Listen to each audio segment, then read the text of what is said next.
என்ன வேணால் சாப்பிடுங்க, மனசுக்கு பிடிச்ச மாதிரி சாப்பிடுங்க, திருப்தியாக சாப்பிடுங்க, நல்லா லைஃப்பை என்ஜாய் பண்ணுங்கள். ஆனால் உடம்புல நம்ம சாப்பிட்ற சாப்பாடுனால டிஸ்டர்பன்ஸ்னு ஒன்று வருதுன்னா அந்த இடத்துல நீங்கள் உங்களை கரெக்ட் பண்ணிக்கணும். இப்போ இருக்கிறது ஒரு வாழ்க்கை தானே, அதில் நம்ம மனசுக்கு பிடிச்ச மாதிரி ஜாலியாக சாப்பிட்லாம் அப்படின்னு நினைக்கிறது தப்பே கிடையாது. ஆனால் எந்த அளவுக்கு நீங்கள் அந்த மாதிரி வாழ ஆரம்பிக்கிறீங்களோ அது நமக்கு ஒரு அடிக்ஷனுக்குள்ளே கொண்டு போகிறதுக்கும் வாய்ப்பு இருக்குது. நாளைக்கு உடம்புல ஏதாவது ஒரு தொந்தரவுன்னு காமிக்கும்போது உங்களுடைய தவறான உணவு பழக்கத்தை விட்டுட்டு அந்த அடிக்ஷன் இல்லாமல் நல்ல உணவு முறைக்கு வர்றதுக்கு உங்கள் மனசு பக்குவப்பட்டு இருந்தால் நீங்கள் என்ன வேணால் சாப்பிடுங்க, பிடிச்ச மாதிரிலாம் இருங்க.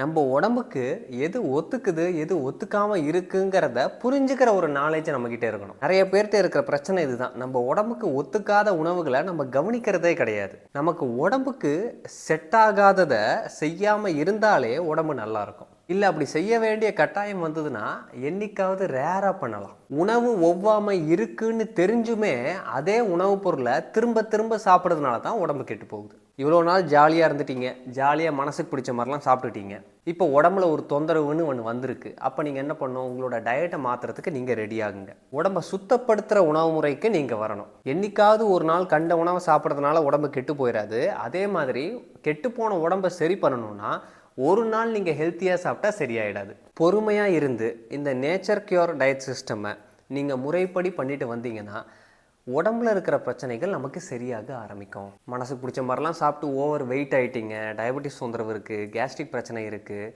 கான்ஸ்டிபேஷன் பிரச்சனை இருக்குது, இந்த மாதிரி பல விதமான தொந்தரவுகள் இருந்ததுன்னா உங்களை நீங்கள் டீடாக்ஸ் பண்ணி சுத்தப்படுத்திக்கிறதுக்கு என்னுடைய ப்ரோக்ராம்ஸ் உதவியாக இருக்கும். February 5 ஸ்டார்ட் ஆகிற 24 நாள் அட்வான்ஸ்டான டீடாக்ஸ் ப்ரோக்ராம் உங்களுக்கு ரொம்பவே ஹெல்ப்ஃபுல்லாக இருக்கும். இதில் நம்ம ஃபாஸ்டிங்ஸ் நிறையா பண்ணுவோம், நேச்சர் கியூர் டயட் நிறையா சாப்பிடுவோம். இது எல்லாத்தையும் நம்ம முறைப்படி தான் பண்ண போகிறோம். சளி, வீசிங், ஆஸ்மா பிரச்சனை இருக்கிறவங்களுக்கு January 22 ஸ்டார்ட் ஆகிற ஆன்டிமியூக்கஸ் ப்ரோக்ராம் உதவியாக இருக்கும். உங்களுக்கு தொந்தரவுகள் இருக்குது, உங்கள் உடம்பை மாற்றிக்கணும்னு நினச்சிங்கன்னா இதை நீங்கள் முயற்சி பண்ணுங்கள். உடம்பு நல்லா இருக்குதுன்னு நினைக்கிறவங்க எல்லா உணவுகளையும் சாப்பிட்லாம், ஆனால் எதுலேயும் அடிக்ஷனில் போயிட்டு நம்ம மாட்டாமல் திரும்ப வரத்துக்கு தயாராக இருக்கிற மாதிரி நாம் சாப்பிட்ணும். பிடிச்ச உணவை சாப்பிட்றதும் ஒரு இன்பம் தானே.